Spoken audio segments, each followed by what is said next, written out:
staged UFO attack on Earth. We have been preconditioned by all the media for the past couple of decades to slowly but surely start accepting the existence of aliens and UFOs.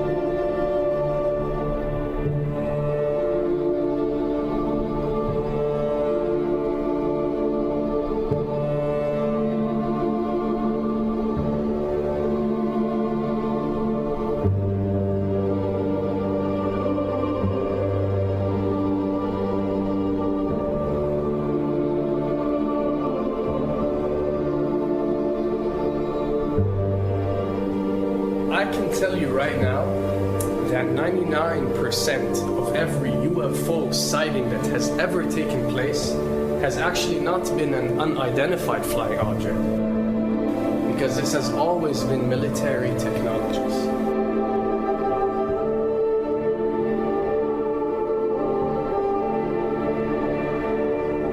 Another thing I'd like to point out is surveys and questionnaires.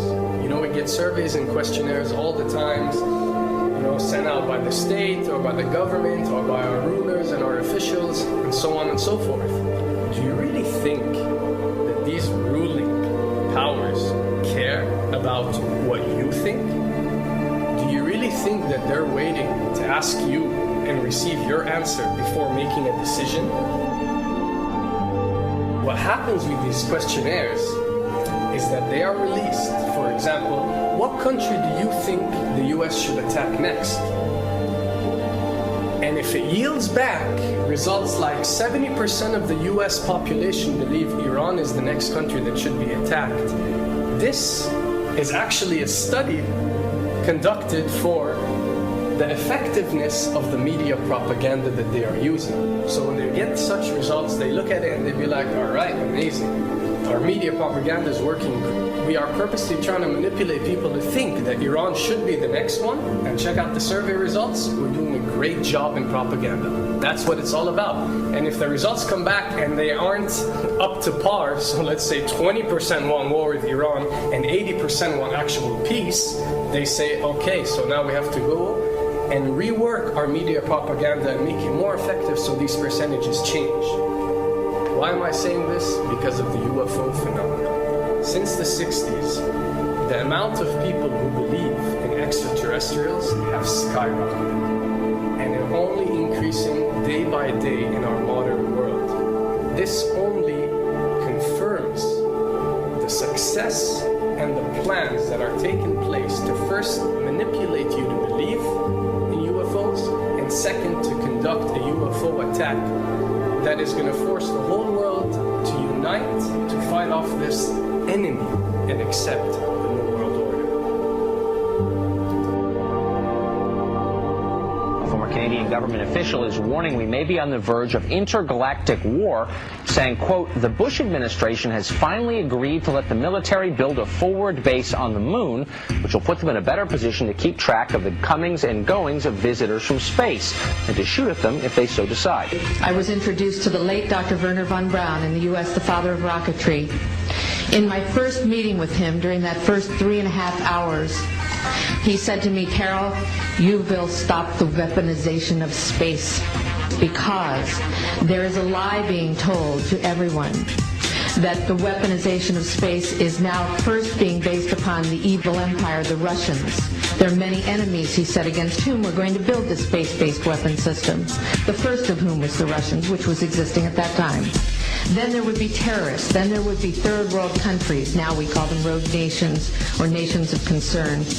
Then there would be asteroids.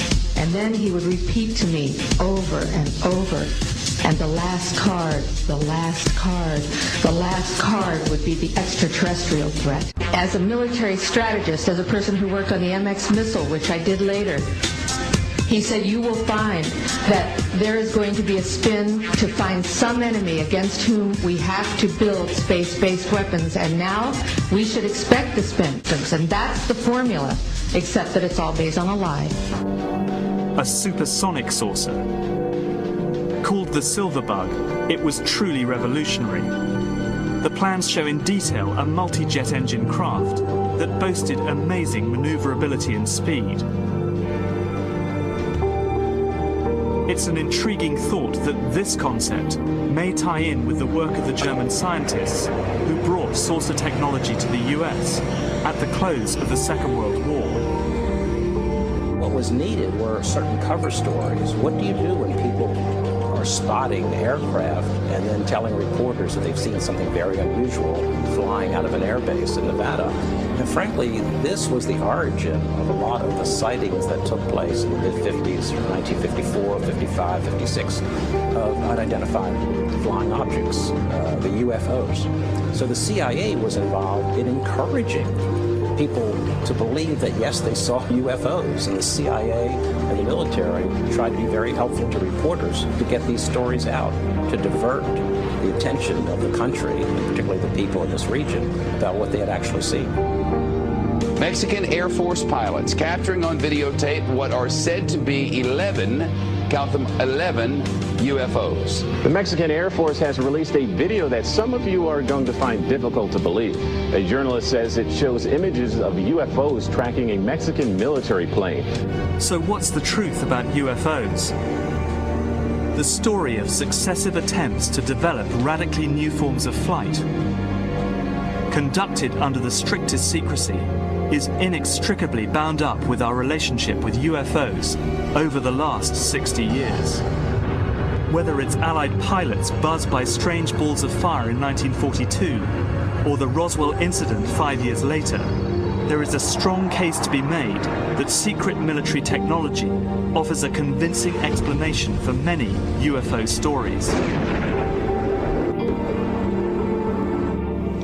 Anytime the government has secrets that they can keep from us, they can manipulate us by those secrets. In essence, they still remain 25 years at least ahead of us in technology, information, and knowledge, and secrets, and they are using them against us. I heard over the years many times over that the plan to usher in the New World Order would be to make all the people in this country and around the world feel totally helpless to prevent the New World Order from occurring, this world dominance plan, by saying that we had been invaded by aliens, so that we would say, oh, please, UN, come in and help us all. So bear in mind that there is a planned orchestration to get people to be submissive through a secret technology and information that they're keeping from you under the blanket of the so-called National Security Act.